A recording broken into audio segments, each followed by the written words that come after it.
ಚಾರುಬಾರ ಕನ್ಯಾಪುರವರ ನಿಲಯ ಮೃಗಂಡ ಜರಿ ಶಿವರ ಸಾರ ಮಂತ್ರ ಶೋಭಿತ ಮಂಗಲ ಗಲಯ ಮಂಗಲ ಗಲಯ ಮಂಗಲ ಗಲಯ ಆ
ಸುರರ ಸಂತರ್ಪಣೆಯ ಕುಳಿದು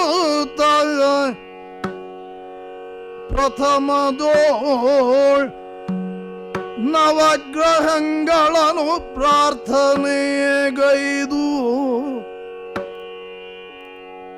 ಪೃಥ್ವೀ ಸುರರನು ದಾನ ಧರ್ಮ ದಕ್ಷಿಣೆಯಿಂದ ಸಂತುಷ್ಟಿಯಂ ಪಡಿಸುತ್ತ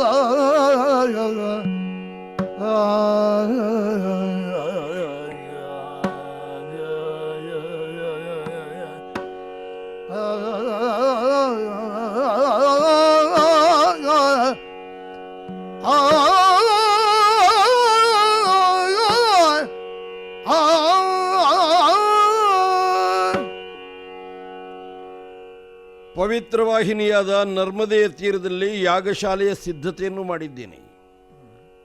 ಪ್ರವೇಶ ಮಾಡಿದ್ದೇ ತಡ ನನ್ನವರು ರಾಜ ಮಯೂರಧ್ವಜನಿಗೆ ಜಯವಾಗಲಿ ಎಂಬ ಜಯಘೋಷವನ್ನು ಮಾಡುತ್ತಾ ಇದ್ದಾರೆ. ಈ ಜಯಘೋಷ ಈ ಹೊತ್ತೇ ನಾನು ಕೇಳ್ತಾ ಇರುವುದಲ್ಲ. ಹಿಂದೆಯೂ ಯಾಗಶಾಲೆ ನಿರ್ಮಾಣ ಮಾಡಿದ್ದೆ, ಅಶ್ವಮೇಧಗಳನ್ನು ನಡೆಸಿದ್ದೆ. ಅಲ್ಲೆಲ್ಲ ಜಯಘೋಷ ಕೇಳಿಸ್ತಿತ್ತು.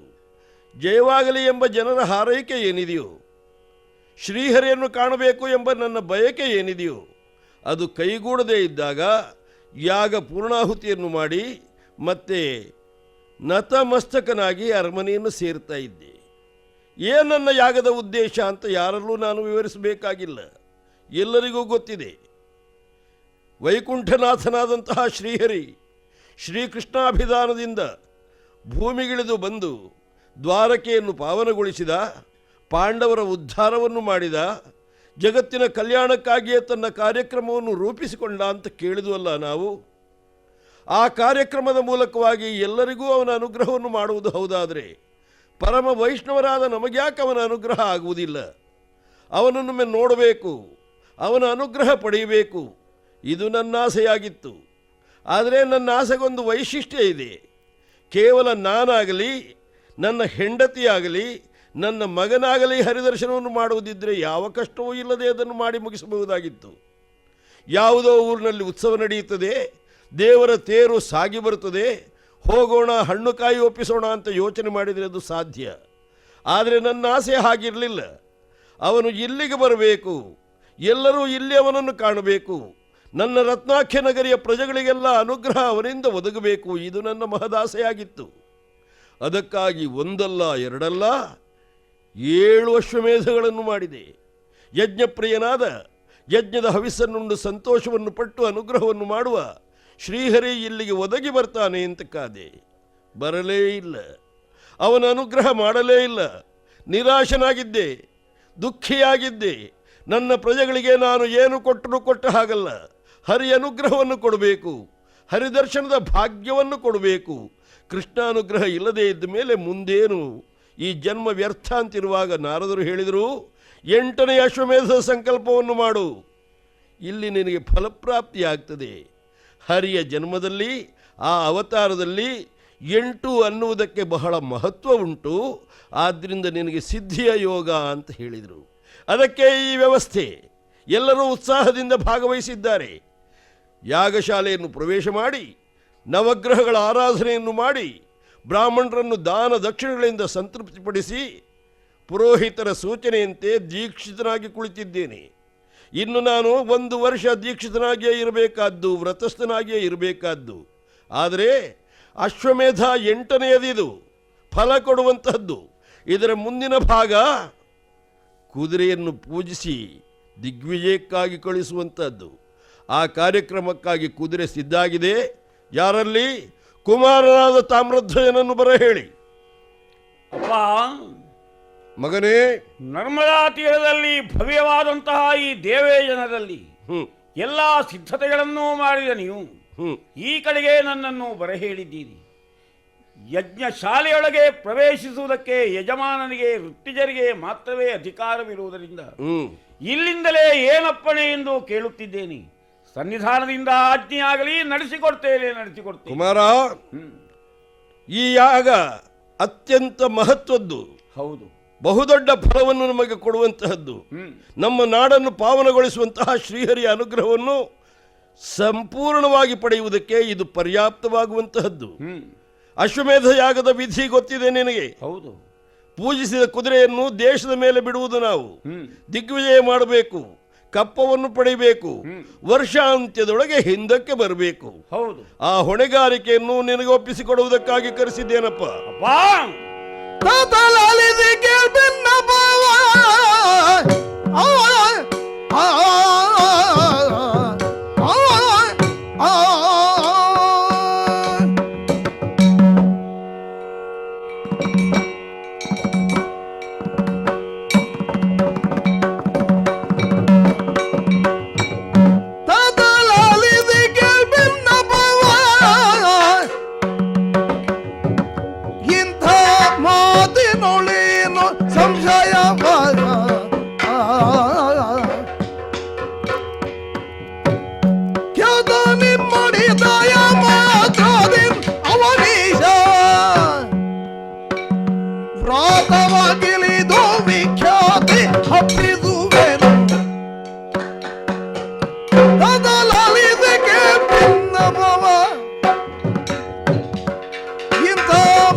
ಕುಮಾರ, ಸನ್ನಿಧಾನದಲ್ಲಿ ನನ್ನ ಭಿನ್ನಹಗಳು. ಈಗಾಗಲೇ ನೀವು ಲೋಕದಲ್ಲಿ ಖ್ಯಾತಿಯನ್ನು ಗಳಿಸಿದ್ದೀರಿ. ತನ್ನ ಪ್ರಭುತ್ವವನ್ನು ಸ್ಥಾಪಿಸುವುದರ ಮೂಲಕ, ಎದುರಾದವರನ್ನು ಯುದ್ಧದಲ್ಲಿ ಸೋಲಿಸುವುದರ ಮೂಲಕ ನಿಮ್ಮ ಖ್ಯಾತಿ ಹಬ್ಬಿದ್ದೇನೂ ಅಲ್ಲ. ಸಜ್ಜನಿಕೆಯಿಂದ, ಔದಾರ್ಯದಿಂದ, ಸತ್ಯಪ್ರಜ್ಞೆಯಿಂದ, ಧರ್ಮನಿಷ್ಠೆಯಿಂದ ನೀವು ಖ್ಯಾತರಾದವರು.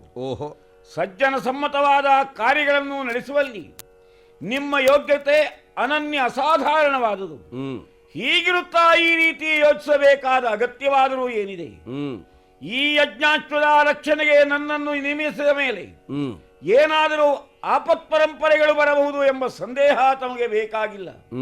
ನಿರಾಳ ಮನಸ್ಕರಾಗಿ ನನ್ನನ್ನು ಕಳುಹಿಸಿಕೊಡಿರಿ. ಯಾವನೇ ಆಗಲಿ ಎದುರಿಸಿದರೆಂದಾದರೆ ಅವನನ್ನು ಸೋಲಿಸಿ ಯಜ್ಞಾಸ್ತ್ರವನ್ನು ಬಿಡಿಸಿಕೊಂಡು ಕಪ್ಪ ಸಮೇತ ವರ್ಷಾಂತ್ಯದೊಳಗೆ ಬರ್ತೇನೆ. ಆಜ್ಞೆಯಾಗಲಿ, ಆಜ್ಞೆಯಾಗಲಿ. ಮಗನೇ, ನೇಮಿಸಪ್ಪಣೆ ಎನ್ನಲಾಗ ಆ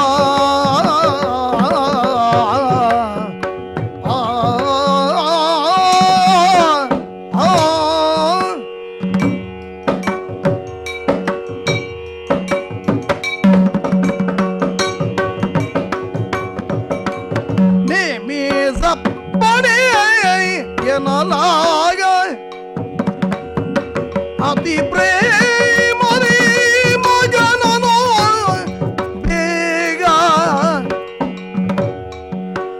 ಕಾಮ ಜನಕ ನಿನ್ನ ಸಾಮರಿ ಸಲಹಲಿ ಮಯೂರ ಧ್ವಜತ ಮಮತೆಯುಳಿಂದ ನಿಮಿಸಪ್ಪಣೆ ಎನ್ನಲಾಗ. ಪೂಜ್ಯರಾದಂತಹ ಶಂಖಲಿಖಿತರು ನಮಗೆ ಪುರೋಹಿತರು. ಪ್ರತಿಕಾರರಾದ ಅವರ ನಿರ್ದೇಶನದಿಂದ ತಾವು ಕೈಗೊಂಡಿರುವಂತಹ ಈ ಯಜ್ಞಕರ್ಮದಲ್ಲಿ ನಮಗೆ ಫಲಪ್ರಾಪ್ತಿಸುತ್ತದೆ ಎಂಬ ಪೂರ್ಣ ವಿಶ್ವಾಸವಿದೆ.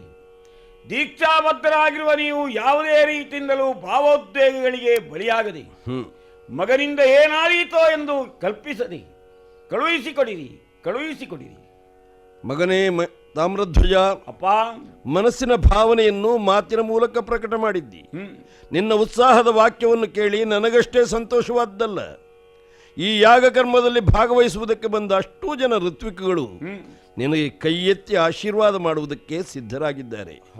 ಆದರೆ ಒಂದು ಮಾತು, ಹಿಂದೆ 7 ಅಶ್ವಮೇಧಗಳನ್ನು ಮಾಡಿದ ಅನುಭವ ನಮಗಿದೆ. ನಮ್ಮ ಕುದುರೆಯನ್ನು ಕಟ್ಟಿ ಹಾಕಿ ಯಾಗಕ್ಕೆ ಆತಂಕವನ್ನು ಯಾರೂ ಉಂಟು ಮಾಡಿದವರಿಲ್ಲ. ಇಲ್ಲ, ಯಾಗ ಪೂರ್ಣಾಹುತಿ ಆಗಿದೆ. ಆಗಲೆಲ್ಲ ನಿನ್ನ ಸಹಯೋಗವೂ ಇತ್ತದಕ್ಕೆ. ಆದರೆ ಈಗಿನ ಈ ಕ್ರಮ ಇದೆಯಲ್ಲ, ಹೌದು, ಇದು ಹರಿಯನ್ನು ನಮಗೆ ಒಲಿಸಿಕೊಡುವಂತಹ ಯಾಗ. ಹಿಂದಿನದ್ದು ಹಾಗಾಗಲಿಲ್ಲ ಅನ್ನುವುದು ನಮ್ಮ ಯೋಗ. ಈ ಯಾಗ ಏನಿದೆಯೋ ಇದರಲ್ಲಿ ಪೂರ್ಣ ಫಲ ನಮಗೆ ಬರಬೇಕು ಅಂತಾದರೆ ನಾವು ನಮ್ಮ ನಿಷ್ಠೆಯನ್ನು ಧರ್ಮವನ್ನು ಉಳಿಸಿಕೊಳ್ಳಬೇಕಪ್ಪ. ಯಾವನೋ ಒಬ್ಬ ಕುದುರೆಯನ್ನು ಕಟ್ಟಿದ, ಅವಿವೇಕಿಯಾಗಿ ಕಟ್ಟಿದ, ಅವನನ್ನು ಗೆಲ್ಲುವುದಕ್ಕಾಗಿ ಯುದ್ಧವೇ ಪ್ರಧಾನ ಅಂತ ನೀ ತಿಳಿಯಬೇಕಾಗಿಲ್ಲ. ಇದು ಧರ್ಮ ಕಾರ್ಯ, ಲೋಕ ರಕ್ಷಣೆಯನ್ನು ಮಾಡುವಂತಹ ಕಾರ್ಯ. ಈ ಕಾರ್ಯ ದೇವರಿಗೆ ಪ್ರಿಯವಾದದ್ದು. ನೀನು ಸಹಕಾರವನ್ನು ಕೊಟ್ಟರೆ, ಕಪ್ಪವನ್ನು ಕೊಟ್ಟರೆ ನಮಗೂ ಸಹ ಆ ಕಾರ್ಯದಿಂದ ಒಳ್ಳೆಯದಾಗ್ತದೆ, ನಿನಗೂ ಒಳ್ಳೆಯದಾಗ್ತದೆ ಅಂತ ಮನವರಿಕೆ ಮಾಡು. ಎಲ್ಲೂ ಅದು ನಡೆಯಲಿಲ್ಲ, ಯುದ್ಧವೇ ಬೇಕಾಗ್ತದೆ ಅನ್ನುವಂತಹ ಸಂದರ್ಭ ಬಂದಾಗ ನಿನ್ನ ವೀರತನಕ್ಕೆ ಸರಿಯಾದ ಅವಕಾಶವನ್ನು ನೀನು ಉಪಯೋಗಿಸಿಕೊ. ಒಂದು ಮಾತು, ಏನಪ್ಪ, ಎಲ್ಲ ಕಡೆಗಳಲ್ಲೂ ದಿಗ್ವಿಜಯವನ್ನು ಮಾಡಿ ವರ್ಷಾಂತ್ಯದೊಳಗೆ ನೀನು ಬರುವ ಮಾರ್ಗ ನಾ ಕಾಯ್ತಿರ್ತೀನಿ. ಪೂರ್ಣಾಹುತಿಯ ದಿನ ನಮ್ಮ ಆಸೆ ಪೂರ್ಣವಾಗುವ ದಿನ ಅಂತ ನನ್ನ ವಿಶ್ವಾಸ ಮಗನೇ. ಧನ್ಯನಾದೆ. ಯಜ್ಞ ಮಂಟಪದಿಂದ ನಮ್ಮಯ್ಯನ ಹರಕೆಯನ್ನು ಕೈಗೊಂಡು ಭೂಸುರರ ಆಶೀರ್ವಾದವನ್ನು ಪಡೆದು ಹೊರಟಿದ್ದೇನೆ. ಪೂಜ್ಯರಾದಂತಹ ತಾಯಿಯನ್ನು ಕಂಡು ಆಶೀಷವನ್ನು ಪಡೆದು ಮುಂದುವರಿಯಬೇಕು. ಕುಮಾರ, ಅಮ್ಮ, ಶ್ರೀಪತಿಯ ದರ್ಶನವಾಗಬೇಕೆಂಬುದೇ ನಮ್ಮ ಪ್ರಧಾನ ಲಕ್ಷ್ಯವಾಗಿದೆ. ಹೌದು.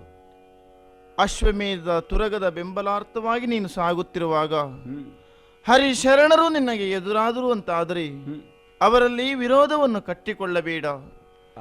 ಸಮಾನ ಬರಲಿ ಸ್ನೇಹದಿಂದ ವರ್ತಿಸಬೇಕು ಮಗನೇ. ಸಕಲ ಕ್ಷಿತಿಪಾಲರನ್ನು ಗೆದ್ದು ಸಮಸ್ತ ಐಶ್ವರ್ಯವನ್ನು ನಮ್ಮ ರತ್ನಾಕ್ಯಪುರಕ್ಕೆ ನೀನು ಕಳಿಸಿಕೊಡಬೇಕು ಮಗನೇ. ಅಮ್ಮ, ಶ್ರೀಪತಿಯನ್ನು ಕಾಣುವುದಕ್ಕಾಗಿ ನಾನು ಮಾತ್ರ ಅಲ್ಲ, ರತ್ನಾಕ್ಯಪುರದ ಪ್ರತಿಯೊಬ್ಬ ಪ್ರಜೆಗಳು ನಿರೀಕ್ಷೆಯಲ್ಲಿ ಇರುತ್ತಾರೆ.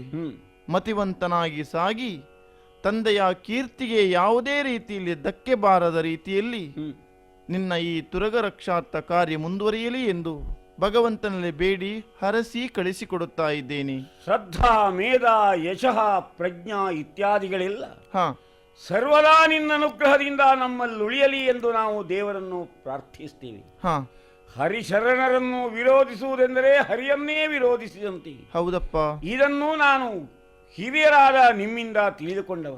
ಅಮ್ಮ, ನಿಮ್ಮ ಈ ಒಂದೊಂದು ಮಾತನ್ನು ಜ್ಞಾಪಕದಲ್ಲಿಟ್ಟುಕೊಂಡು ನನ್ನ ಧೀಶಕ್ತಿ ಎಷ್ಟು ಪ್ರವರ್ಧಮಾನಕ್ಕೆ ಬಂದಿದೆ ಎಂಬುದನ್ನು ಈ ಲೋಕದಲ್ಲಿ ತೋರಿಸಿಕೊಡ್ತೇನೆ. ಹ. ಪಾದಗಳಿಗೆ ಪೊಡಮಟ್ಟು ಮುಂದೆ ಸಾಗುವುದಕ್ಕೆ ಅಪ್ಪಣೆಯನ್ನು ಕೇಳುತ್ತಿದ್ದೇನೆ. ಶುಭಮಸ್ತು. ಏಕಪ್ರಾಯ ಸಮರ್ಥರು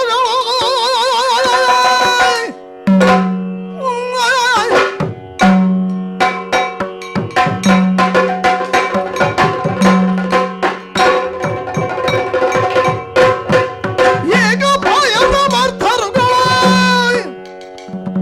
ಅನೇಕ ಸಂಗ್ರಾಮದಳು ತಾವೇ ಶೇಖರಿಸಿ ಹೊರವಡದರೆ ಭೂಲೋಕ ಬೆದರೆ ಯಾಕೆ ಪ್ರಾಯ ಸಮರ್ಥರು? ಅದನ್ನು ನಾವು ಯುದ್ಧ ಮುಖದಲ್ಲೇ ತೋರಿಸಿಕೊಡಬೇಕಷ್ಟೇ. ಪ್ರಬುದ್ಧರಾದವರ ಅಗತ್ಯ ಇದೆ ಎಂಬುದರಿಂದಲೇ ನಾನಾ ಯುದ್ಧಗಳಲ್ಲಿ ವಿಜಯಿಗಳಾದ, ನಾನಾ ಪ್ರಹರಣ ಕುಶಲಿಗಳಾದ ವೀರ ಭಟರು ಒತ್ತಾಗಿ ನಿಂತಿದ್ದಾರೆ. ಇಲ್ಲಿ ಮುದುಕರಾರೂ ಇಲ್ಲ, ಎಳೆಯರೂ ಇಲ್ಲ, ಎಲ್ಲರೂ ಸಮಾನ ವಯಸ್ಕರು, ಸಮಾನವಾದಂತಹ ಮನೋಭಾವವುಳ್ಳವರು. ಆದುದರಿಂದಲೇ ಯುದ್ಧದಲ್ಲಿ ವಿಜಯ ನಮಗೆ ಶತಸ್ಥಿದ್ದ. ಈ ನಿರ್ಣಯವನ್ನು ಮಾಡಿದ್ದಾಗಿದೆ. ದೇವತೆಗಳನ್ನು ಆವಾಹಿಸಿದಂತಹ ದಿವ್ಯಾಶ್ವ, ಅದರಲ್ಲಿ ನಮ್ಮ ಕುಲದ ಹಿರಿಮೆಯನ್ನು ಬರೆದಿರಿಸಿದಂತಹ ಸ್ವರ್ಣದ ಓಲೆಯನ್ನು ಹಣೆಯ ಪಡ್ಡೆಯಾಗಿ ಕಟ್ಟಿದ್ದಾಗಿದೆ. ವಿವಿಧ ಆಭರಣಗಳಿಂದ ಅಲಂಕೃತವಾದ ಈ ಯಜ್ಞಾಶ್ವ ಮುಂದುವರಿಯುತ್ತಿರುವಂತೆ ಸುಸಜ್ಜಿತವಾದಂತಹ ನಮ್ಮ ಸೇನೆ ಮುಂದೆ ಮುಂದೆ ಸಾಗಲಿ ಸಾಗಲಿ.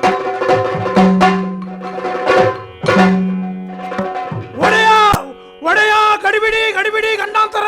ಯಾಕೆ ಯಾಕೆ? ಒಡೆಯ, ನಾನು ಕುದುರೆಯ ಮೇಲ್ವಿಚಾರಕ. ಹೌದು, ವಿಷಯ ವಿಶೇಷ ಇದೆ.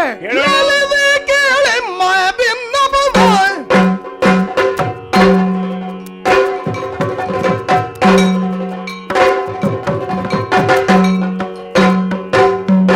लालवे केळेम्म भिन्नपवाय शिखिखे तुझाता लालवे केळेम्म भिन्नपवाय पूरी मार्बलवो ಬಂದೀಗ ಏನು? पूरी मार्बलवो ಬಂದೀಗ ನಮಗೆ ಅಡ್ಡ ದಾರಿಯ ಕಟ್ಟಿ ಅಶ್ವಗೀಗ ಸೋರಿಯ ಬಿಟ್ಟು ಯಾರು ಪೂಜಿನ ರೋಟೆ ಬೇಗ ಮರಣ ರೂಪಧಿಕಾರಿಗರಾದನ ತರಿಗಳ ದೇವಿ ತರು ಭುಜನ ಬಲು ಬೇರಿ ತಮ್ಮಟೆ ನಗಾರಿ ವಾದ್ಯದ ಸ್ವರ ನುರಿಸಿದನು ಏರಿಸಿ ಬಾಣವ ಲಾಲಿದೆ ಕೇಳಿ ಭಿನ್ನಪವ.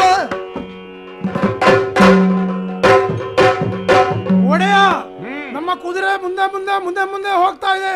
ರತ್ನಪುರದ ಸೀಮೆಯನ್ನು ದಾಟಿ ಮುಂದೆ ಬರುತ್ತಿದ್ದಂತೆ ಇದಿರಾಗಿ ಬೃಹತ್ ಸೇನೆಯೊಂದು ಬರುತ್ತಿತ್ತು. ನಮ್ಮ ಯಜ್ಞಾಶ್ವವನ್ನು ಮುಂದಕ್ಕೆ ಬಿಟ್ಟವರು ನಾವು. ಹೌದು, ನೀನು ಅವಸರವಾಗಿ ಬಂದೆಯಲ್ಲ. ಕುದುರೆ ಮುಂದೆ ಮುಂದೆ ಮುಂದೆ ಮುಂದೆ ಹೋಗ್ತಿದಂತೆ ನಮ್ಮ ಕುದುರೆಯ ಎದುರಿಗೆ ಮತ್ತೊಂದು ಕುದುರೆ ಬಂತು.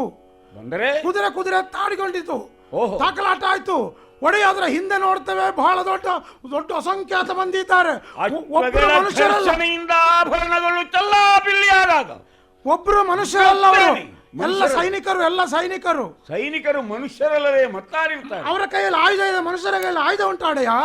ಎಲ್ಲ ಸೈನಿಕರು ಬರುದು ಒಳ್ಳೆ ಸಮುದ್ರದ ತೆರೆ ಬಂದಾಗ ಬರ್ತಾ ಇದ್ದಾರೆ. ಬೇರೆ ತಮ್ಮಟೆ ನಗಾರಿ ಬಾರಿಸ್ತಾ ಇದ್ದಾರೆ. ಒಡೆಯ, ಕುದುರೆ ಕುದುರೆ ತಾಗಿದಾಗ ನಾವು ಸೈನಿಕರು ಪ್ರತಿಭಟನೆ ಮಾಡೋದಕ್ಕೆ ಹೋದೆವು. ಅವರೆಲ್ಲ ಸೇರ್ಕೊಂಡು ನಮಗೆ ಮೆಟ್ಟಿದ್ರು, ಅಟ್ಟಿದ್ರು, ಕುಟ್ಟಿದ್ರು. ದೇವರೇ, ನಮ್ಮ ಹಮ್ಮನ್ನೆಲ್ಲ ಇಳಿಸಿದ್ರು. ದೇವರೇ, ನಿಮ್ಮ ಹಮ್ಮನ್ನಿಳಿಸಿ ಈ ಕಡೆಗೆ ಬರುವಂತೆ ಮಾಡಿದ್ದಾರೆ. ನಮ್ಮ ಕುದುರೆ ಹಾಗೆ ಉಂಟು. ಆ ಕುದುರೆ ಹಣೆಯಲ್ಲಿ ಒಂದೇನೋ ಕಾಣ್ತದೆ, ಪಳಪಳ ಪಳಪಳ ಅಂತ ಹೊಳಪು. ದೇವ್ರೆ, ಅದು ಪೂಜಿಸಿದ ಕುದುರೆ, ನಮ್ಮದು ಪೂಜಿಸಿದ ಕುದುರೆ. ಕಿವಿ ಒಂದೇ ಅದಕ್ಕೆ, ಒಂದೇ ಕಿವಿ ಅಲ್ಲ, ಕಾಣೋದೊಂದು ಬಿಳಿ ಮಾತ್ರ, ಮತ್ತೊಂದು ಕಪ್ಪಿದೆ. ಹೌದು, ಬಣ್ಣದ ಕುದುರೆ. ಅದು ಯಾಗದ ಕುದುರೆ ಇರಬೇಕು, ಅದು ಕೂಡ. ಹಾಗಿದ್ರೆ ಕುದುರೆ ಕುದುರೆ ತಾಗಿಕೊಂಡು ಅಲ್ಲ ಉಂಟು, ಗಲಾಟೆ ಆಗ್ತಾ ಉಂಟು. ದೇವರೇ, ನಿಮ್ಮಲ್ಲಿ ಹೇಳಿದ್ದೇನೆ ಬಂದು ಕೇಳುವುದಲ್ಲ ವಿಖ್ಯಾತ ತಾಮ್ರಧ್ವಜನು ಮನದೊಳ ಖ್ಯಾತಿಗೊಳ್ಳುತ್ತ ಮಂತ್ರಿ ನಕುಲ ಧ್ವಜನ ಕರೆದಾಗ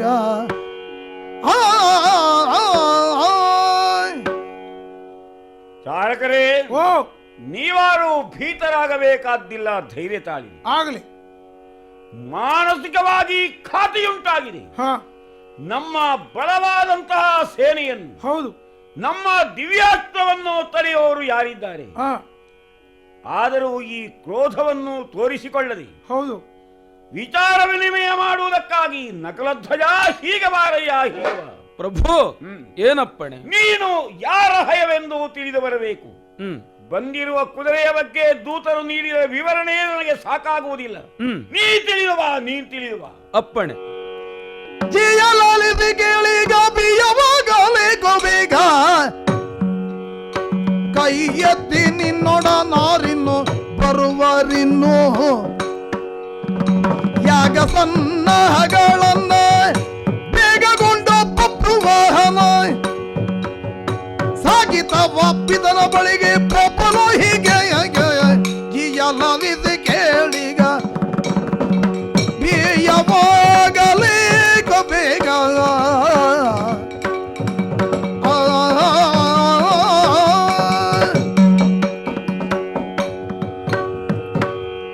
ಪ್ರಭು, ಹೋದೆ, ನೋಡಿದೆ, ಸಮಗ್ರ ವಿವರವನ್ನು ತಿಳಿದೆ. ದೂರದಿಂದಲೇ ನೋಡಿ ತಿಳಿಯುವುದು ಬೇರೆ, ಹತ್ತಿರ ಹೋಗಿ ಪರೀಕ್ಷಿಸುವುದು ಬೇರೆ. ದೂರದಿಂದಲೇ ನೋಟದಿಂದ ಇಂತಹದ್ದು ಎಂದು ನಿರ್ಣಯಿಸುವಲ್ಲಿ ನಮ್ಮ ದೃಷ್ಟಿಪಾಠತೆಯೂ ಹೆಚ್ಚು ಕಡಿಮೆಯಾಗಿ ಹೋಗ್ತದೆ. ಈಗ ಸೇನಾ ಸಮೇತನಾಗಿ ಅಶ್ವವನ್ನು ತೆಗೆದುಕೊಂಡು ಬರುತ್ತಿರೋರು ಯಾರಿರಬಹುದು? ಸಮೀಕ್ಷೆ ಮಾಡಿದೆ. ಬಂದವನು ಬಬ್ರುವಾಹನ. ಆ ಧ್ವಜ, ಹಾಗೆ ಆ ಸೈನಿಕರು ಧರಿಸಿದಂತಹ ಸಮವಸ್ತ್ರಗಳು ಮತ್ತೆ ಇರತಕ್ಕಂತಹ ಬರಹಗಳು ಅದು ಮಣಿಪುರದ ಸೇನೆ ಅಂತ ಸಾರುತ್ತದೆ. ಅವನು ಅಶ್ವಮೇಧರ ತುರಗದ ರಕ್ಷಣೆಗಾಗಿಯೇ ಬಂದಿದ್ದಾನೆ. ಕುದುರೆ ಮಾತ್ರ ಅವನದ್ದಲ್ಲ, ಅವನು ಯಾಗ ಮಾಡುವುದಕ್ಕೆ ಹೊರಟದ್ದೂ ಅಲ್ಲ. ಹಸ್ತಿನೆಯ ಪಾಂಡವರು ಮಾಡುವಂತಹ ಯಾಗದಲ್ಲಿ ಅದರ ರಕ್ಷಣೆಗಾಗಿ. ಸರಿಯಾಗಲಿಲ್ಲ. ನಿನ್ನ ಅಭಿಪ್ರಾಯವನ್ನು ಖಚಿತವಾಗಿ ನಾನು ನಿಶ್ಚಯಿಸಬೇಕಾಗಿದ್ದರೆ ಯಜ್ಞಾಶ್ವದ ಹಣೆಯಲ್ಲಿರುವ ಲೇಖನವನ್ನು ತರಲೇಬೇಕು. ಹೋಗಿ ತೆಗೆದುಕೊಂಡು ಬಾ. ಹಾಗೇ ಆಗಲಿ ಬೇಕು.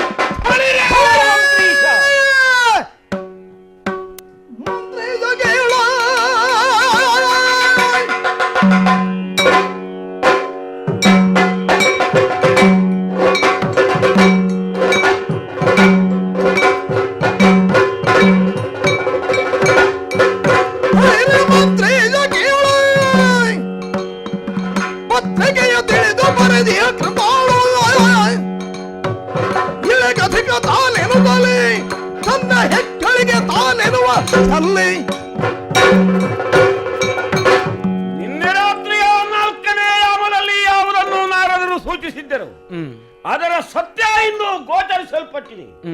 ಫಳಿರೆ ಮಂತ್ರೀಶ, ಕ್ಷತ್ರಿಯರ ಚಿತ್ತದಲ್ಲಿ ಕೆಚ್ಚಿನ ಕಿಚ್ಚನ್ನು ಉರಿಸುವಂತೆ ಮಾಡುವ ಈ ಓಲೆಯ ಒಕ್ಕಣೆಯನ್ನು ಕೇಳಿದಾಗ ನನಗೂ ಆಶ್ಚರ್ಯವಾಗುತ್ತಿದೆ.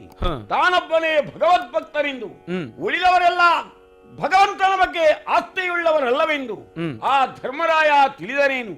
ತಾನು ಮಂಡಲಾಧಿಪನಾದ್ದರಿಂದಲೇ ಈ ಯಜ್ಞವನ್ನು ನಡೆಸ್ತೇನೆ, ಎಲ್ಲರೂ ತನಗೆ ಶರಣಾಗಬೇಕು ಎಂಬ ಕಲ್ಪನೆ ಉಳ್ಳವನು ಅವನಾದರಿಂದಾದರೆ ಅವನ ಬಲುಹೇನು ಎಂಬುದನ್ನು ನಾನು ಪರಿಶೀಲಿಸಬೇಕಾಗಿದೆ.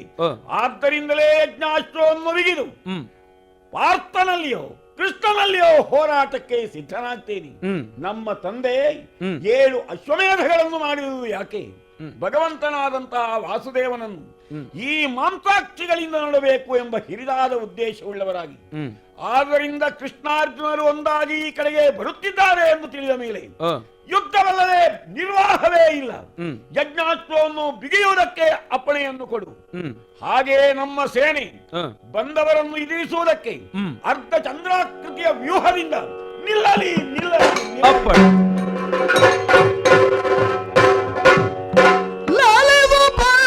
ನೀನು ನಾನಿನ್ನೋಳು ಬೇಳುವ ನುಡಿಗಳನ್ನು ಜಾಲವಲ್ಲೆನ್ನಿದಿರು ನಿನ್ನೋಳು ಕಾಳಗೆಗೆ ನಿಂದಿರುವ ಭಟ ಕಟ್ಟಾಳು ವೈಷ್ಣವ ಶೀರ ಪೃಥ್ವಿ ಪಾಲರು ಮಕ್ಕಳ ಬಲ ನಿಧ ಲಾಲಿದು ಪಾರ್ಥ ನೀನು ನಾನಿನ್ನೋಳು ಬೇಳುವ ನುಡಿಗಳನ್ನು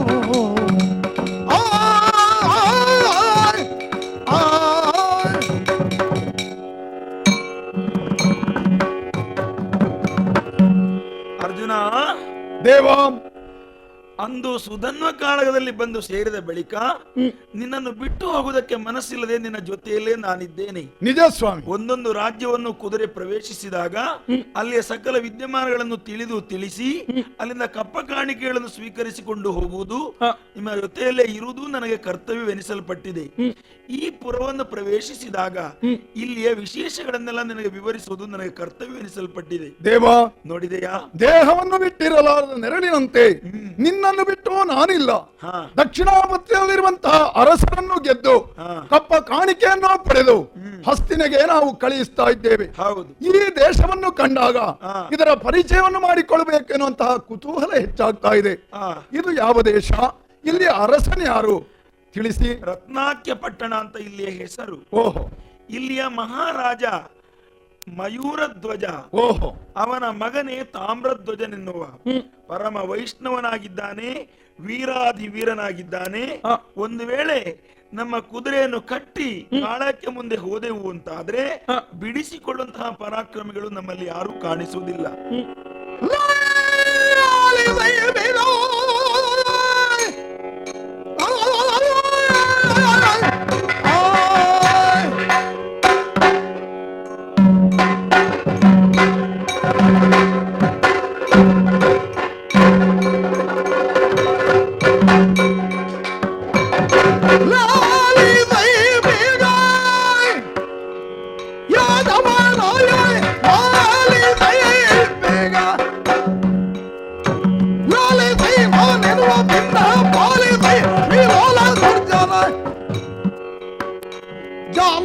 ಗೋವಿಂದ ಸಜ್ಜನ ಹಲವರು ಮರಿ ಒಂದರಂದರೆ ಲಾಲಿತೆ ಬೇಗ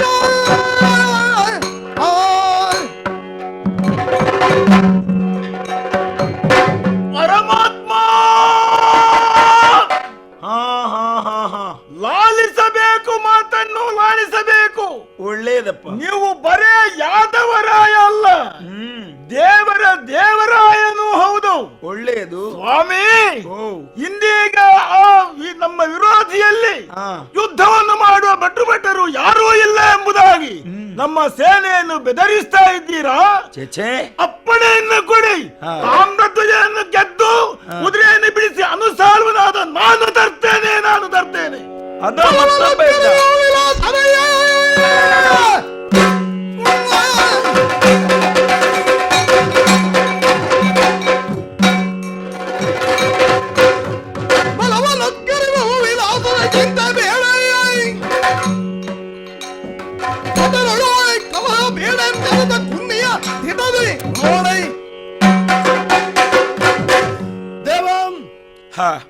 ದೇಶಾಧಿಪರನ್ನು ಯುದ್ಧದ ಮೂಲಕವಾಗಿ ಜಯಿಸಿ ಈವರೆಗೆ ನಾವು ಜಯವನ್ನು ಸಂಪಾದಿಸಿದ್ದೇವೆ. ಸರಿ. ವರ್ತಮಾನ ಕಾಲದಲ್ಲಿ ತಾಮ್ರಧ್ವಜ ಎಷ್ಟೇ ವೀರನಾಗಿರಲಿ ನಮ್ಮ ಕುದುರೆಯನ್ನು ಕಟ್ಟಿ ಹಾಕಿದ ಅಂತಾದ್ರೆ ಅವರನ್ನು ಜಯಿಸಿ ಆ ಮೂಲಕವಾಗಿ ಹಸ್ತಿನಾವತಿ ಕಪ್ಪ ಕಾಣಿಕೆಯನ್ನು ಕಳುಹಿಸಿಕೊಡುವಲ್ಲಿ ಯಾವ ಕಾರಣಕ್ಕೂ ನಾವು ಹಿಂದೇಟು ಹಾಕುವವರೇ ಅಲ್ಲ.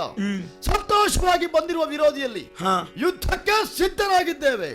ಓಹೋ, ಅವನೇ ಲಾಲಿಸಿ ಪರಿ ಪರಾಕ್ರಮಿಗಳು ಎಂಬವರ ಸಂತೈಸಿ ನಿಜ ಸೇನೆ ಹಂಸಾಕೃತಿಯೋಳ್ ಹವಣಿಸುತ್ತ ಹಂಸಾಕೃತಿಯೋಳ್ ಹವಣಿಸುತ್ತ ಕುರಳೊಳು ಅನುಸಾಲ್ವನೋ ಕಂಗಳೋಳ್ ನೀಲ ಹಂಸಧ್ವಜರನ್ನು ತವಕದಿಂದ ಉಭಯ ಪಕ್ಷಕ್ಕೆ ಕಾಮ ಅನಿರುದ್ಧ ನವ ಘಟಿಪ ಭೋಯ ಸಾತ್ಯಗಿಗಳು ಪಾದದೋಳ್ ಎಸೆವ ಹಿಂಗರಿಗೆ ಮೇಘವರ್ಣ ಯವನಾಶ್ವನಂ ವ್ಯೂಹ ಚಂಚು ಸ್ಥಾನಕ್ಕೆ ನಿಲ್ಲಿಸಿ ಫಲಗುಣಿ ಕರ್ಣಜರ ಮಿಕ್ಕುಳಿರ ಪಡೆಯುಂಘವಣೆಗೈಯುತ್ತ ವಿಲಯ ಮೃಡನಂತರ್ಜುನನ ನೆಲೆಗೊಳಿಸಿ ಹೃದಯದಲ್ಲಿ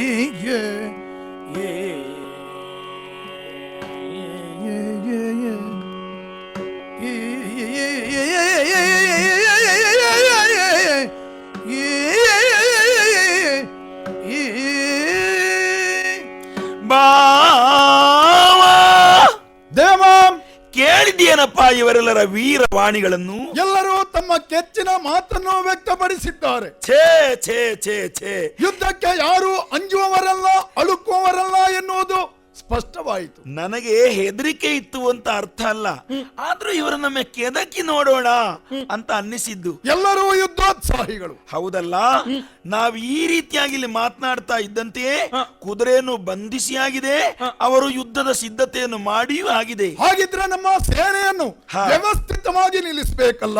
ಹಂಸಾಕೃತಿಯಲ್ಲಿ ನಿಲ್ಲಿಸೋಣ. ಒಳ್ಳೆಯದು. ಒಬ್ಬೊಬ್ಬ ವೀರರನ್ನು ಒಂದೊಂದು ಅಂಗಗಳಲ್ಲಿ ನಿಲ್ಲಿಸಿ ನಿನ್ನನ್ನು ಹೃದಯ ಮಧ್ಯದಲ್ಲೇ ನಿಲ್ಲಿಸಿದ್ದೇನೆ, ಇದೋ ಪಾಂಚಜನ್ಯವನ್ನು ಮೊಳಗಿಸ್ತೇನೆ ನೋಡಿ ಏನು ಅಂತ. ಆಗಲಿ.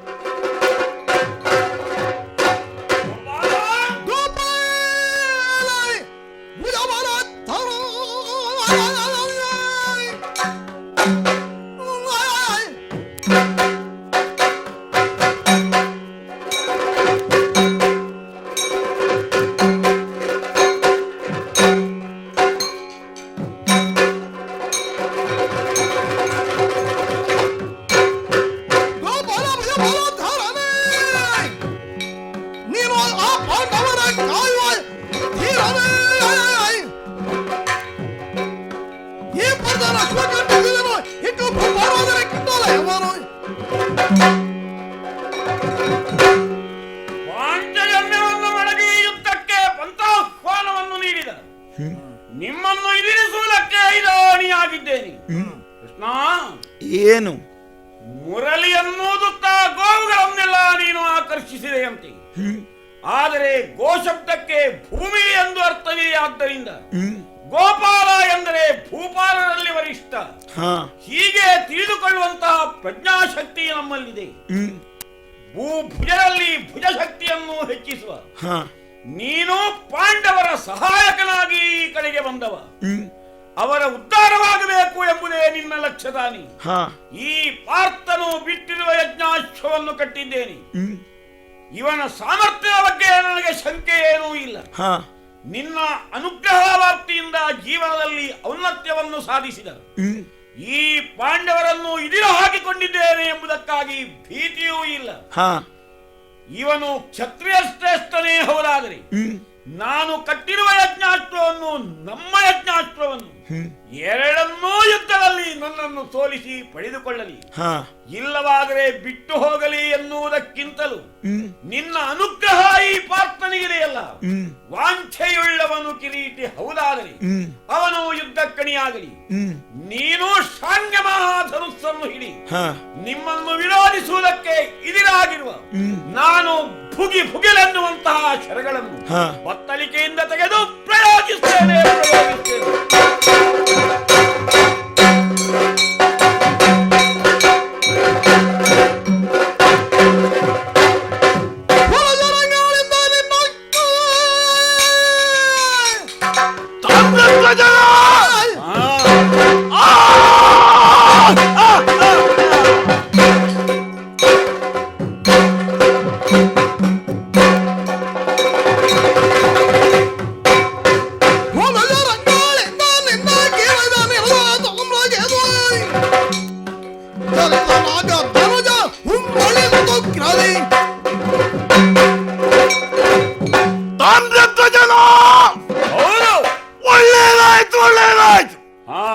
ಧರ್ಮಜನ ಯಾವ ಕುದುರೆಯನ್ನು ಕಟ್ಟಿ ನಮಗೆ ಸರಿಯಾದವರು ಯಾರೂ ಇಲ್ಲ ಎಂದು ಹಾರಾಡಬೇಡ.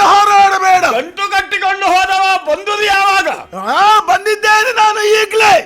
ಅನುಸಾರವಾದ ನನ್ನನ್ನು ಗೆದ್ದು ಆಮೇಲೆ ಮಾತಾಡು. ಸೌಭಾಗ್ಯ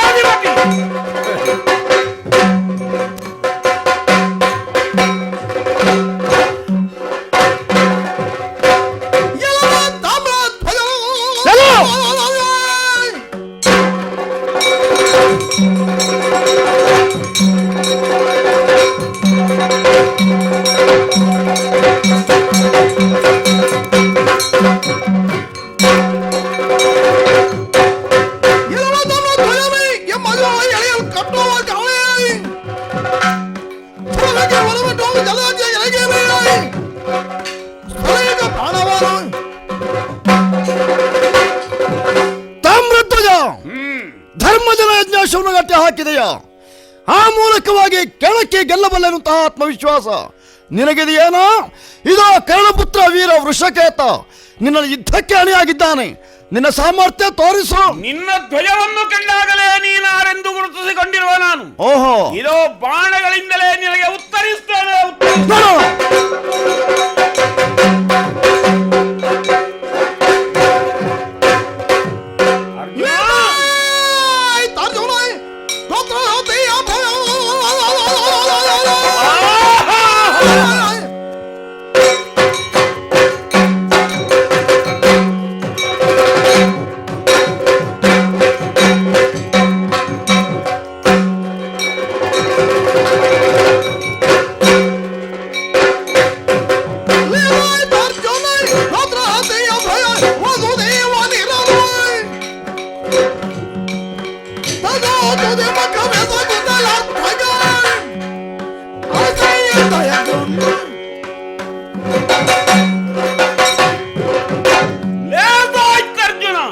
ಏನು?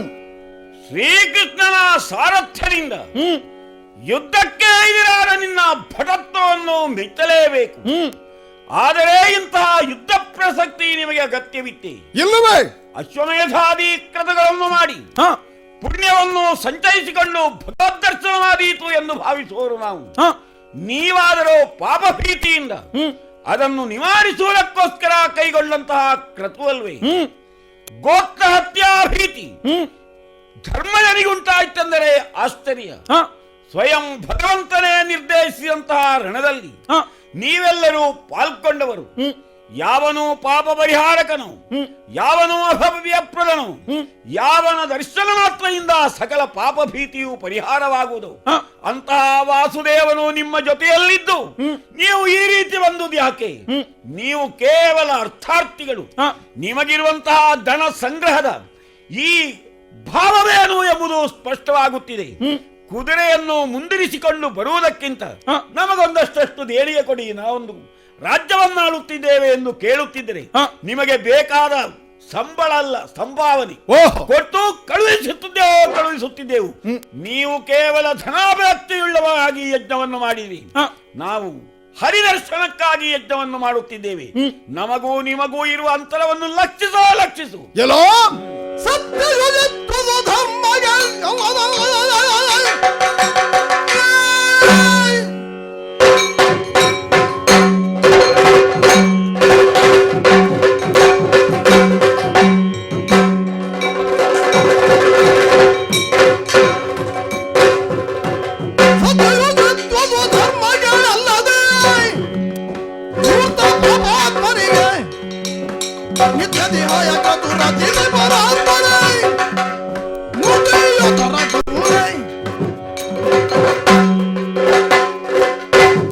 ತಾಮ್ರಧ್ವಜ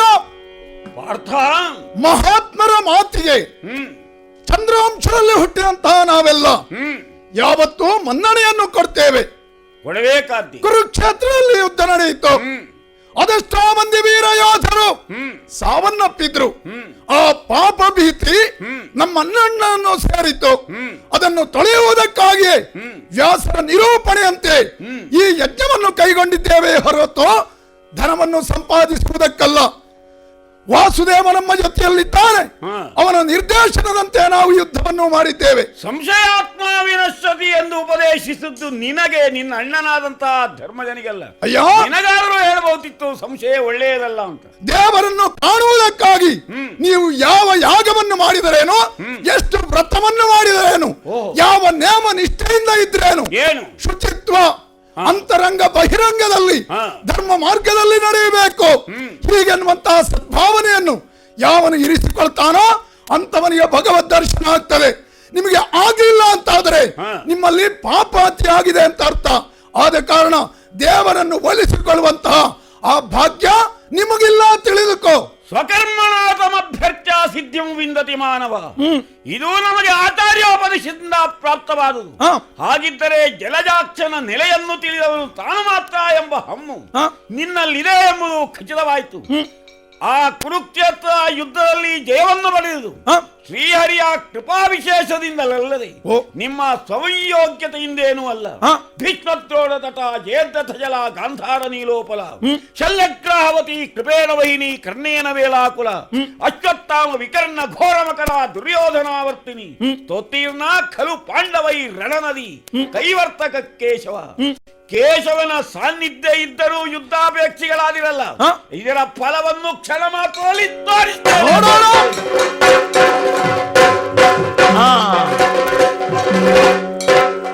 ಸೈರಿಸಪ್ಪ ಸೈರಿಸಿ.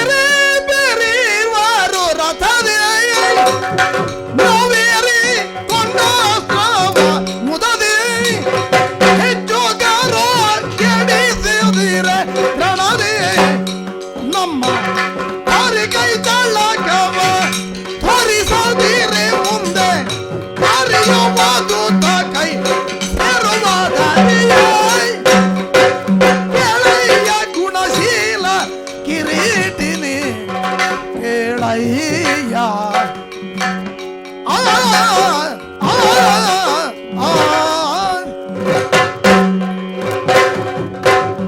ಅರ್ಜುನ, ದೇವಾ, ಇಲ್ಲಿರುವ ಅಷ್ಟೂ ಮಂದಿಗಳು ಈಗ ಕೇಶವನ ನೆನಪಲ್ಲೇ ಇದ್ದಾರೆ. ಯಾಕೆ ಗೊತ್ತಾ?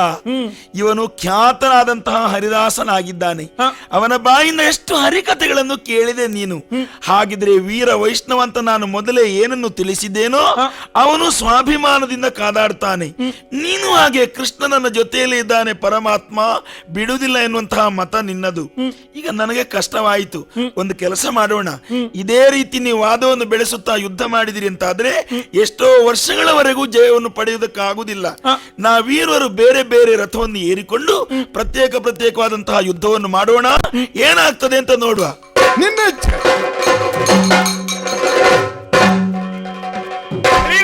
ಆರಂಭದಲ್ಲಿ ನಿನ್ನಲ್ಲಿ ಕೇಳಿದ ಪ್ರಶ್ನೆಗೆ ಉತ್ತರವನ್ನೀಗ ಕೊಡುತ್ತಿರುವೆ. ಈ ಪಾಂಡವರ ಕಾಯುವ ಧೀರನಿ ಹೌದೆಂಬುದನ್ನು ಧನುಸ್ಸನ್ನೆತ್ತಿ ಬಾಣವನ್ನು ನನ್ನತ್ತ ಪ್ರಯೋಗಿಸುತ್ತಾ ತೋರಿಕೊಟ್ಟಿದೆಯಲ್ಲ. ಪಡಿರೇ ಕೃಷ್ಣ, ಮೆಚ್ಚಬೇಕಾಗಿದೆ. ಅಳುಕದೆ ನನಗೆ ಕೊಳುಗುಳದಲ್ಲಿ ಇದಿರಾದವನು ನೀನು. ಇಷ್ಟು ದಿನಗಳವರೆಗೆ ಪಾರ್ಥನನ್ನು ಕಾಪಾಡಿ ಅವರ ಬಗ್ಗೆ ಕರುಣೆಯುಳ್ಳವ ಎಂದು ಲೋಕದಲ್ಲಿ ಪ್ರಸಿದ್ಧಿಯನ್ನು ಪಡೆದಿರುವಂತಹ ನೀನು ಈಗ ಅವನ ರಥವನ್ನು ಬಿಟ್ಟು ಬೇರೆ ರಥಾರೋಹಿಯಾದೆ ಎಂದಾದರೆ ಹೌದು, ನನ್ನ ತೀವ್ರವಾದಂತಹ ಮಂತ್ರಾಸ್ತ್ರಗಳು ಪಾರ್ಥನನ್ನು ಅವನ ತೇರನ್ನು ಸಂಪೂರ್ಣವಾಗಿ ನಾಶ ಮಾಡಬಹುದಾಗಿದೆ. ಆದ್ದರಿಂದ ನೀನು ಬೇರಿರುವುದು ಬೇಡ. ನೀನಿರುವಷ್ಟು ಕಾಲ ಅರ್ಜುನನು ಉಳಿಯುತ್ತಾನೆ. ಆದ್ದರಿಂದ ಆ ರಥದಿಂದ ಕೆಳಗಿಳಿದು ಪಾರ್ಥನ ಸಾರಥಿಯಾಗಯ್ಯ. ಪಾರ್ಥನ ಸಾರಥಿ ಯಾದವೇಂದ್ರನೇ ಕೇಳು ಮೆಚ್ಚಿದೆ ಆದಿಯೊಳುತ್ತವ ಪುಣ್ಯವ ಈ ಧನಂಜಯ ಗಿತ್ತು ಎನ್ನಳು ಕೋದಲೇದಗೆ ಚಕ್ರವ ಕ್ರೋಧದಳು ಪಡೆಗಚ್ಚು ಬರಿ ಕೈಯಾದಿ ಸಾಧಿಸಿ ವೈರವ ಆದರಿದು ತುಡಿಯದ ಶಸ್ತ್ರ ಮೋದುತ್ತಿರ ಈಕಿಸಿರ ಮಾಧವ ಬದ್ಧನಾಗ ಸಮರಗಿರಿದ್ದನಾಗ. ಯಾರನ್ನೂ ನೀನು ವಿರೋಧಿಸುವನಲ್ಲ, ವಾತ್ಸಲ್ಯವಾರಿಧಿ ಎಂದೇ ಪ್ರಸಿದ್ಧನಾದವ. ಆದರೂ ನನ್ನಲ್ಲಿ ನೀನು ಯುದ್ಧವನ್ನು ಮಾಡುತ್ತಾ ನಿನ್ನ ಕರಾಗ್ರದ ಚಕ್ರವನ್ನು ನಮ್ಮ ಸೇನೆಯ ಮೇಲೆ ಪ್ರಯೋಗಿಸಿದೆ. ಯಾದವೇಂದ್ರ, ಇದನ್ನೀಗ ನಾನು ಮೆಚ್ಚಿಕೊಳ್ಳಬೇಕಾಗಿದೆ. ಆಹಾ, ಏನು ಮಾಡಿದರೆ ಏನು ಫಲವಯ್ಯ. ನಮ್ಮನ್ನು ಯುದ್ಧದಲ್ಲಿ ಸೆರೆಬಡಿಯುವುದಕ್ಕೆ ನೀನು ಮುಂದಾದರೂ ಫಲಗಾಣದಾದೆ.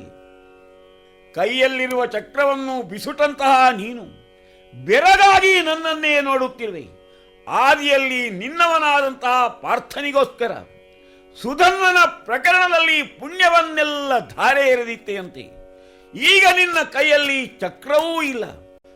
ನಮ್ಮ ತಂದೆಗೆ ಒಂದು ಆಶೆ ಇತ್ತು, ಶ್ರೀಕೃಷ್ಣನನ್ನು ನೋಡಬೇಕು ಎಂದು.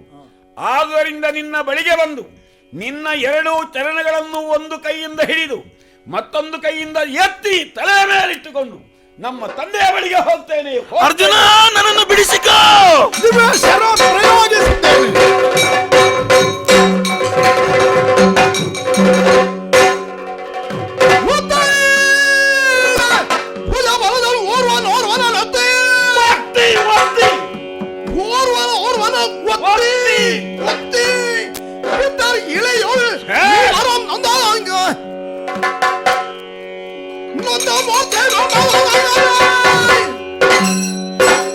ಇದ್ದರದರೊಳಗೆ ಪಾರ್ಥ ಶೌರ್ಯಗಳು ಬಳಿಕ ತಾಮ್ರಧ್ವಜ ಸತ್ವದಿಂದ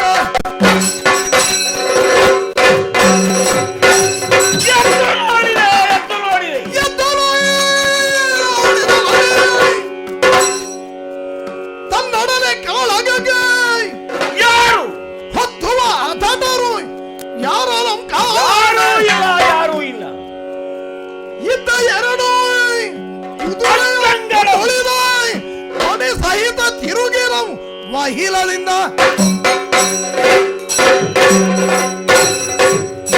ಭೋಜಕ್ಕೆ ಪುರವಿತ್ತು. ಮೂವರು ಪರಸ್ಪರ ಹೋರಾಡುತ್ತಿದ್ದವರು ಭೂಮಿಗೆ ಉರುಳಿದ್ದೆವು. ಜಾಗೃತನಾಗಿ ಮೇಲದ್ದು ನೋಡಿದರೆ ಹೋರಾಟಕ್ಕೆ ಬರುವ ಭಟರು ಯಾರೂ ಇಲ್ಲ. ಒಂದೆಡೆಯಿಂದ ಪಾರ್ಥನುರುಳಿದ್ದಾನೆ, ಇನ್ನೊಂದೆಡೆಯಿಂದ ಶೌರ್ಯವು ಬಿದ್ದಿದ್ದಾನೆ. ಈಗ ಕೃಷ್ಣನನ್ನು ಎತ್ತಿಕೊಂಡು ಹೋಗುವುದಲ್ಲ, ಮತ್ತೆ ಎರಡೂ ಕುದುರೆಗಳನ್ನು ಹಿಡಿದು ನೇರಾಗಿ ತಂದೆಯ ಬಳಿಗೆ ಹೋಗುವುದು. ಮೂಗನ್ನು ಹಿಡಿದೆಳೆದರೆ ಮುಖ ಬರುವುದಿಲ್ವೇ? ಅದು ಬರ್ತದೆ. ಆದುದರಿಂದ ಕೃಷ್ಣಾರ್ಜುನರು ಕುದುರೆಯ ನೆಪದಿಂದಲಾದರೂ ತಂದೆಗೆ ದರ್ಶನವನ್ನು ನೀಡಿಯೇ ನೀಡುತ್ತಾರೆ. ಈ ಎರಡೂ ಕುದುರೆಗಳನ್ನು ಹಿಡಿದುಕೊಂಡು ನಮ್ಮ ತಂದೆಯವರ ಯಜ್ಞಶಾಲೆಯ ಬಳಿಗೆ ಸಾಕ್ತೇನೆ.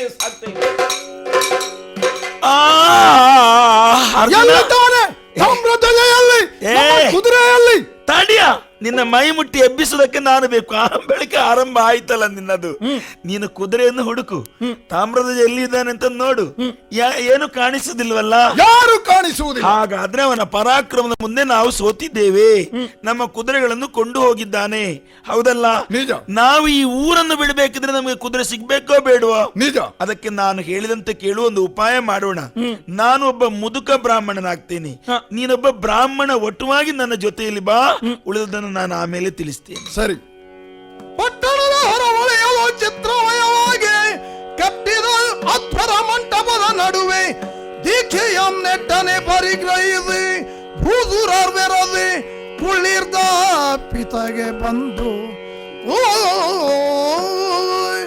ಭೂಸುರಸ್ಥಳದ ಮಡುವೆ ಆಸಿಯಲ್ಲರಾದ ತಮ್ಮ ಪಾದಗಳಿಗಿದ ದೂರದಿಂದಲೇ ನಮಸ್ಕರಿಸುತ್ತಿದ್ದೇನೆ. ಯಾರು? ನಾನು ತಾಮ್ರಧ್ವಜ ಮಗನೇ. ಈ ಚೋದ್ಯವಿದೇನು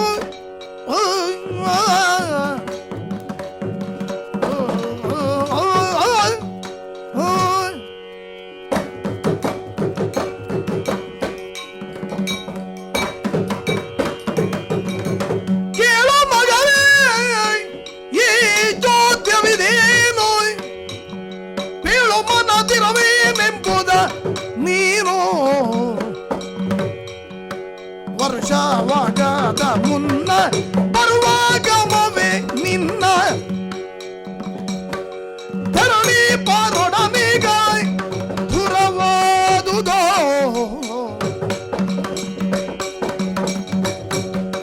ಮರಿಮಾಜ ದುಸುರಿನ್ನಾಯ್ ಪುರಗವಾರದು ಚಿನ್ನಾಭರಣ ಭೂಷಣದಿಂದ ಮೆರೆಯುತ್ತಲಿಹುದು. ಹೇಳು ಮಗನೇ, ಈ ಚೋದ್ಯವಿದೇನು? ಕುಮಾರ, ಅಪ್ಪ, ಕುದುರೆ ರಕ್ಷಣೆಗಾಗಿ ನನ್ನಿಂದ ಆಜ್ಞಪ್ತನಾಗಿ ಹೋದವನು ನೀನು. ಹೌದು. ವರ್ಷದ ಮೊದಲು ಹಿಂದಕ್ಕೆ ಬರುವುದು ನಿನ್ನ ಸ್ವಭಾವ ಆಗಬಾರದಾಗಿತ್ತು. ಹೌದು. ಹೀಗೆ ಹೋಗಿ ಹಾಗೆ ಬಂದ ಹಾಗೆ ಇಷ್ಟು ತ್ವರಿತದಲ್ಲಿ ನೀನು ಹಿಂದಕ್ಕೆ ಬಂದಿದ್ದಿ ಅಂತಂದ್ರೆ ಇದಕ್ಕಿಂತ ದೊಡ್ಡ ಆಶ್ಚರ್ಯ ಬೇರೆ ಇಲ್ಲ. ಯಾವ ಕುದುರೆಯನ್ನು ನೀನು ಹಿಂಬಾಲಿಸಿ ಹೋದೆಯೋ ಆ ಕುದುರೆಯನ್ನು ಎಳೆದು ತರ್ತಾ ಇದ್ದಿ. ಹೌದು. ಅದರ ಜೊತೆಗೆ ಇನ್ನೊಂದು ಕುದುರೆ ಕಾಣಿಸ್ತಾ ಇದೆ, ಸರ್ವಾಲಂಕಾರ ಭೂಷಿತವಾಗಿದೆ. ಯಾರದು ಈ ಕುದುರೆ? ಯಾಕೆ ಹಿಂದೆ ಬಂದೆ? ಎಲ್ಲ ಗೊಂದಲವಾಗಿದೆಯಲ್ಲ ಅಪ್ಪ. ಏನೋ ಇದು? ಧರ್ಮಜನ ಯಜ್ಞಾಸ್ತ್ರವನ್ನು ನಾನು ಮಾರ್ಗ ಮಧ್ಯದಲ್ಲೇ ತಡೆಯಬೇಕಾಯಿತು. ನಮ್ಮ ಸೇನೆಗೂ ಪಾಂಡವರ ಸೇನೆಗೂ ಹಾಣಾಹಣಿಯಾಗುತ್ತಿದ್ದಾಗ ಕೃಷ್ಣಾರ್ಜುನಾದಿಗಳನ್ನು ಯುದ್ಧದಲ್ಲಿ ಪರಾಭವಗೊಳಿಸಿ ಧರ್ಮಜನ ಯಜ್ಞಾಸ್ತ್ರದೊಂದಿಗೆ ನಮ್ಮ ಯಜ್ಞಾಸ್ತ್ರವನ್ನೂ ಈ ಕಡೆಗೆ ತಂದಿದ್ದೇನೆ. ಸಾಕು ಮಾಡು, ಸಾಕು ಮಾಡು ಮೂರ್ಖ. ಎಂಥ ಅವಿವೇಕ ಮಾಡಿದೆ ನೀನು. ಕೃಷ್ಣಾರ್ಜುನರಲ್ಲಿ ಯುದ್ಧ ಮಾಡಿದೆಯಾ? ಹೌದಪ್ಪ. ಧರ್ಮರಾಜನ ಯಾಗದ ಕುದುರೆಯನ್ನು ತಂದೆಯ? ಹಾ. ಯಾವ ಜನ್ಮದ ಪಾಪದ ಫಲವಾಗಿ ನೀನು ನನಗೆ ಮಗನಾಗಿ ಹುಟ್ಟಿದೆಯೋ? ನಿನ್ನಿಂದ ಎಲ್ಲ ಕೆಟ್ಟು ಹೋಯ್ತಲ್ಲೋ. ತೋರಿಸ್ಬೇಡ ನಿನ್ನ ಮುಖ. ನಡೆಯಾಚೆ, ನಡೆಯಾಚೆ. ಇನ್ನೇನು ಸಿರಲಿ ಎನ್ನಯ ಪುಣ್ಯದ ಫಲವಿನಿತಲ್ಲದೆ ಮುನ್ನೆ ಮಖವೇ ತಗಿದರೆ ಸನ್ನುದ ಶ್ರೀಹರಿಯ ಕಣ್ಣಿಗೆ ಗೋಚರಿಸದ ಪ್ರಸನ್ನ ರಮ ಪತಿ ಎನ್ನುತ್ತಾ ತನ್ನೊಳಗಿರಿಸಿಹನಂತಿ ಸುಧನ್ಯನು ಧಮ್ಮಯನು ಇನ್ನೇನು ಸಿರಲಿ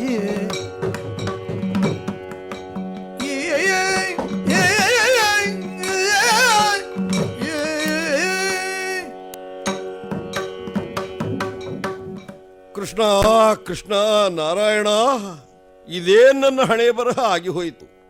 8ನೇ ಅಶ್ವಮೇಧದಲ್ಲಿ ನಿನ್ನ ದರ್ಶನವಾಗ್ತದೆ ಅಂತ ನಾ ಗ್ರಹಿಸಿದರೆ ದರ್ಶನ ಕೊಡುವುದಕ್ಕಾಗಿಯೇ ಬಂದೆಯಾ ನೀನು? ನಿನ್ನನ್ನು ನನ್ನ ಮಗ ತಡೆದೇ ಬಿಟ್ಟ, ಯುದ್ಧದಲ್ಲಿ ಹೊಡೆದೇ ಬಿಟ್ಟ, ನನ್ನ ಎಲ್ಲ ಆಸೆಗಳನ್ನು ಭಂಗಗೊಳಿಸಿದ. ಇದು ಯಾವ ಜನ್ಮದ ಪಾಪದ ಫಲವು? ನಾರದರ ಮಾತನ್ನು ನಂಬಿದೆ, ಮನಸ್ಸಿನಲ್ಲಿ ಆಸೆಯನ್ನು ತುಂಬಿಕೊಂಡೆ. ನಡೆಯುತ್ತಾ ಇತ್ತು. ನೆರವೇರಿದ ಯೋಗದಲ್ಲಿ ಹರ್ಷ ಪುಳಕಿದನಾಗಿ ಶ್ರೀಹರಿ ನಿನ್ನ ಪಾದದಲ್ಲಿ ಬಿದ್ದು ನನ್ನ ಜನ್ಮ ಸಾರ್ಥಕವಾಯಿತು ಅಂತ ನಾ ತಿಳಿಯುತ್ತಾ ಇದ್ದೆ. ನನ್ನ ಮಗನ ಹುಡುಗಾಟದಿಂದ ಎಲ್ಲವೂ ಮುಗಿದು ಹೋಯಿತು. ಈ ಪ್ರಪಂಚದಲ್ಲಿ ಪುಣ್ಯಾತ್ಮರು ಯಾರು ಅಂತ ಕೇಳಿದರೆ ನಾನು ಅಂತ ಹೇಳುವ ಯೋಗ ನನಗೆ ಬರುತ್ತದೆ ಅಂತ ನಾ ಗ್ರಹಿಸಿದ್ದೆ. 8ನೇ ಅಶ್ವಮೇಧದಲ್ಲಿ ಹರಿದರ್ಶನವಾಗಿ ಪುಣ್ಯಾತ್ಮನಾಗಿ ಜಗನ್ಮಾನ್ಯನಾಗ್ತೇನೆ ಅಂತ ನನ್ನ ಕುರಿತು ಯೋಚನೆಯನ್ನು ಮಾಡಿದರೆ ನಾನೆಲ್ಲಿಯ ಪುಣ್ಯಾತ್ಮ? ಅವನು ಪುಣ್ಯಾತ್ಮ ಧರ್ಮರಾಜ. ಅವನ ಯೋಗ್ಯತೆ ನಮಗೆಲ್ಲಿ ಬರಬೇಕು? ಬಂದದ್ಯಾಕೆ ನನಗೆ ದರ್ಶನ ಕೊಡುವುದಕ್ಕೆ? ತಡೆದದ್ಯಾಕೆ? ನನ್ನ ಪಾಪದ ಫಲವಾಗಿ ನನ್ನ ಮಗನ ವಿವೇಕ ಮುಗಿದು ಹೋಯಿತು. ಇನ್ನೇನಾದರೂ ನನಗೆ ಆಸೆ ಇದ್ದರೆ ಯಾಗ ಮುಂದುವರಿಸುವ ಆಸೆ ಅಲ್ಲ, ಯಾಗ ಪೂರ್ಣಾಹುತಿಯನ್ನು ಮಾಡುವುದಕ್ಕೆ ವಿಧಿವಿಧಾನ ಇದೆಯೋ ಅಂತ ಕೇಳುತ್ತೇನೆ. ಇದನ್ನು ಇಲ್ಲಿಗೆ ಮುಗಿಸ್ತೇನೆ. ಎಲ್ಲಿ ಶ್ರೀಹರಿ ಇದ್ದಾನೋ ಅಲ್ಲಿಗೆ ಅವನನ್ನು ಕಾಣುವುದಕ್ಕಾಗಿ ಹೋಗುವುದು ಮಾತ್ರ ನನಗೆ ಮಾರ್ಗ. ಮಹಾರಾಜ, ನಿನ್ನನ್ನೊಮ್ಮೆ ಕಾಣಬೇಕು ಅಂತ ಇದೋ ಮುದಿ ಬ್ರಾಹ್ಮಣ ನಾನು ಬಂದಿದ್ದೇನೆ. ಎಲ್ಲಿದ್ದೀಯಾ? ಈ ಕಡೆಗೆ ಬಾ. ಬಂದೇ ಸ್ವಾಮಿ. ನಿನಗ ಆಶೀರ್ವಾದ ಮಾಡಿದ್ದೇನೆ. ಏನು ಆಶೀರ್ವಾದ ಮಾಡಿದ್ದೇನೆ? ನನ್ನ ಆಪತ್ತಿಗೆ ನೀನು ಆಸರೆಯಾಗುವೆಯಾ? ಪೂಜ್ಯರೇ, ಇದು ಚಂದವೇ. ಚಂದವೇ ನೀ ದಿವಿಜ ಮೊದಲೇ ವಂದಿಸಿದ ಕ್ಷತ್ರಿಯರಿಗೆ ಒಂದು ವಿಪ್ರರ ಪರದಿ ಭೂವರ ಸಂಗೋದಯ್ಯ ಜನ್ಮ. ವಿಪ್ರೋತ್ತಮರೇ, ನೀವು ಬಂದಾಗ ನಿಮ್ಮ ಬಳಿಗೆ ಬಂದ ನಾನು ನಿಮ್ಮ ಪಾದಗಳಿಗೆ ಅಭಿವಾದನ ಮಾಡಿ ಆಶೀರ್ವಾದವನ್ನು ಪಡೆಯಬೇಕಿತ್ತು. ಅದೇ ಸಂಪ್ರದಾಯ. ನನಗೆ ನಮಸ್ಕಾರ ಮಾಡುವುದಕ್ಕೂ ಅವಕಾಶವನ್ನು ಕೊಡದೆ ನನ್ನ ತಲೆಯ ಮೇಲೆ ಕೈ ಇಟ್ಟು ಆಶೀರ್ವಾದ ಮಾಡಿದಿರಿ. ಹೌದು. ವಂದಿಸದ ಮುನ್ನ ಆಶೀರ್ವಾದವನ್ನು ಮಾಡಿದರೆ ಅದು ಶಾಪವಾಗಿ ಪರಿಣಮಿಸುವುದಿಲ್ಲವೇ? ಯಾಕೆ ಮಾಡಿದಿರಿ ಶಾಸ್ತ್ರ ವಿರೋಧ? ನೋಡಿದೆಯಾ, ನನ್ನ ಒಟ್ಟಿಗೆ ಒಬ್ಬ ಹುಡುಗ ಇದ್ದಾನಲ್ಲ, ನನ್ನ ಮಗ. ಹೌದು. ಇವನಿಗೆ ಉಪನಯನ ಮಾಡಬೇಕು ಅಂತ ದೇಶಾವರಕ್ಕಾಗಿ ಹೊರಟವ ನಾನು. ಈ ಊರಿನಲ್ಲಿ ಬರುವಾಗ ಒಂದು ಹರಿಕಾಣ ಸಿಕ್ಕಿತು. ನನ್ನ ಹುಡುಗನನ್ನು ಹಿಡಿದುಕೊಂಡಿತು. ತಿನ್ನುತ್ತೇನೆ ಅಂತ ಹೇಳಿತು. ಬಿಟ್ಟು ಬಿಡು ಅಂತ ನಾನು ಕಣ್ಣೀರ್ಗರೆದೆ. ಅದಕ್ಕೆ ಅದು ಹೇಳಿತು, ಈ ರಾಜ್ಯದ ಮಹಾರಾಜನ ಅರ್ಧ ಶರೀರವನ್ನು ಕೊಟ್ರೆ ನಿನ್ನ ಹುಡುಗನನ್ನು ಬಿಡ್ತೇನೆ ಅಂತ. ಅದಕ್ಕಾಗಿ ಇಲ್ಲಿಗೆ ಬಂದಿದ್ದೇನೆ. ನನ್ನ ಹುಡುಗನನ್ನು ಉಳಿಸಿಕೊಡಪ್ಪ. ಹಾಗಾದ್ರೆ ಆಪತ್ತು ಒದಗಿದಾಗ ಆಶೀರ್ವಾದ ಮಾಡಿದರೆ ತಪ್ಪಿಲ್ಲ ಅಂತ ಶಾಸ್ತ್ರ. ಅಂಥ ದೊಡ್ಡ ಆಪತ್ತು ಬಂದಿದೆ ನಿಮಗೆ. ಹರಿಯೊಂದು, ಸಿಂಹವೊಂದು ನಿಮ್ಮ ಹುಡುಗನನ್ನು ಹಿಡಿಯಿತೆ. ಹೌದು, ನನ್ನ ರಾಜ್ಯದಲ್ಲಿ. ಹೌದು. ಎನಲು ವಿಪ್ರನ ನುಡಿಗೆ ಜನಪದಿ ಮನದಿ ಗ್ರಹಿಸಿದ ಎಂದಿಗಾದರೂ ತನವ ಶಾಶ್ವತ ಬುಧನಿಗೆಯಲು ಕೀರ್ತಿ ಧರಣಿಯಲಿ ಇನ ಶಶಿಗಳಿ ಫಲಗಾಯ್ ಇಹುದೆಂದೇನು ತಲಾ ತನ ಕೂಡೆ ತನ್ನಯ ತನುವ ನಿತ್ತ ಬೇಯಗೆ ಎನಲು ಮರುಗಿದುದು ಅಖಿಳ ಜನನಿವಾಹ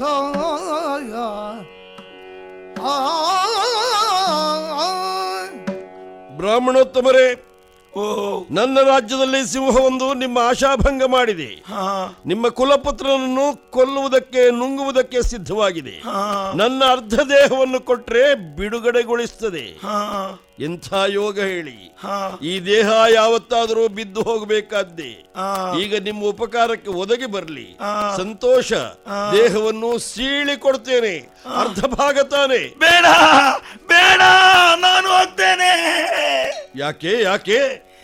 ದೇಹವನ್ನು ಸೀಳುವುದಕ್ಕೆ ನನ್ನ ಮಗ ಸಿದ್ಧತೆ ಮಾಡಿದ್ದಾನೆ. ನಮ್ಮಮ್ಮನೂ ನಾನು ನಿಮ್ಮ ದೇಹವನ್ನು ಸೀಳು ಮಾಡುತ್ತಿದ್ದಂತೆ ವಿಪ್ರರು ಆ ಕಡೆಗೆ ಹೋಗುತ್ತಿದ್ದಾರೆ. ಹಿಡಿದು ನಿಲ್ಲಿಸು. ಸ್ವಾಮಿ, ಏನು ಹೀಗೆ ಕೇಳು? ಬರಬೇಕು. ಯಾಕೆ ಬರ್ಬೇಕು? ನಮ್ಮಪ್ಪನ ಕಣ್ಣೀರೇ ಕಾರಣವೇನೆಂದು ತಿಳಿದು ಆಮೇಲೆ ನೀವು ಮುಂದುವರಿಯಬೇಕು. ಕಣ್ಣಿನಲ್ಲಿ ನೀರು ಸುರಿತದಲ್ಲ, ಮತ್ತೆ ಯಾಕೆ ನನಗೆ ಕರ್ಬೇಕು? ಈ ಸ್ವಾಮಿ. ಸೀಳಲ್ಪಟ್ಟ ಶರೀರವನ್ನು ಒಂದು ಅರ್ಧ ನೀವು ತಿನ್ನಬೇಕು, ಇಲ್ಲವಾದರೆ ಬೇರೆ ಏನಾದರೂ ವ್ಯವಸ್ಥೆ ಆಗಬೇಕು. ಪೂಜ್ಯರೇ, ಮಹಾರಾಜ, ಕಣ್ಣೀರು ಸುರಿಸಿದ್ದು ಸತ್ಯ. ಸ್ವಾಮಿ, ನನ್ನ ದುಃಖದ ಕಾರಣ, ನನ್ನ ಕಣ್ಣೀರಿನ ಕಾರಣ ನಿಮಗೆ ಅರ್ಥವಾಗಲಿಲ್ಲ. ಬಲಭಾಗವನ್ನು ನಾನು ಸಾರ್ಥಕಗೊಳಿಸಿದೆ ನಿಮಗೆ ದಾನ ನೀಡುವುದರ ಮೂಲಕವಾಗಿ, ನಿಮ್ಮ ಮಗನ ಉಳಿತಾಯಕ್ಕಾಗಿ. ಎಡಭಾಗ ಯಾವ ಪ್ರಯೋಜನಕ್ಕೂ ಇಲ್ಲದೆ ವ್ಯರ್ಥವಾಗಿ ಹೋಯ್ತಲ್ಲ ಅಂತ ಯೋಚಿಸಿದಾಗ ನನ್ನ ಎಡಗಣ್ಣಿಂದ ನೀರಿಳಿಯಿತು. ನನ್ನ ದುಃಖದ ಪ್ರತೀಕ ಅದು. ಎಡಗಣ್ಣಿಂದ ನೀರಿಳಿಯಿತು ಸ್ವಾಮಿ, ಒಂದೇ ಕಣ್ಣಿನಿಂದ ನೀರಿಳಿಯಿತು. ಗಮನಿಸಲಿಲ್ಲವೇ ನೀವು? ನೋಡಿ, ಬಿಟ್ಟು ಹೋಗಬೇಡಿ. ಸಾರ್ಥಕವಾಗಲಿ ನನ್ನ ತ್ಯಾಗ, ಸಾರ್ಥಕವಾಗಲಿ ನನ್ನ ಜನ್ಮ. ನನ್ನನ್ನು ಒಪ್ಪಿ, ನನ್ನ ಮರಣವನ್ನು ಒಪ್ಪಿ, ನನ್ನನ್ನು ಅನುಗ್ರಹಿಸಿ. ಸೀಳಾದ ನಿನ್ನ ಶರೀರವನ್ನು ಕೈಯಲ್ಲಿ ತಡವರಿಸಿದ್ದೇನೆ.